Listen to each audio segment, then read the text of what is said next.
কি অবস্থা? কেমন আছেন সবাই? হাইড্রা মেশিন যখন নষ্ট হয়ে যায় তখন ডাক্তার নিজেই ইঞ্জিনিয়ার হয়ে যায়। আমার ২.৫ বছর পরে হাইড্রা মেশিনে কিছু সমস্যা দেখা দিচ্ছিল। আমি ঢাকাতে নেওয়ার পর এক ভাইয়ে বলল আমাকে নিয়ে যেতে। নেওয়ার পর তিনি আমাকে একটু কিছুটা ঠিক করে দিচ্ছেন। উনার মেশিনে সব ঠিক ছিল। বাট আমার মেশিনে আসার পরে এগুলো আর কাজ করছে না। ভাবলাম যে নিজেই নিজেরটা একটু দেখি ঠিক করা যায় কিনা। যাদেরই এরকম সমস্যা হচ্ছে তারা আমার এই ভিডিওটা দেখে নিজেদের মেশিনটাকে নিজেরাই ঠিক করে নিতে পারেন। আশা করছি ভিডিওটা দেখে অনেক উপকারে আসবে।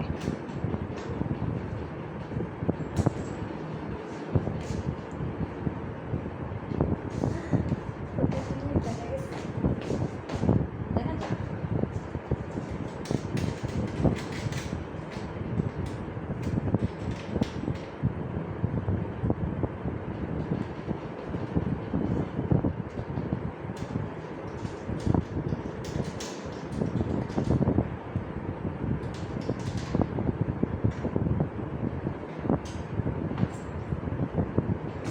দাও বন্ধ করে দাও।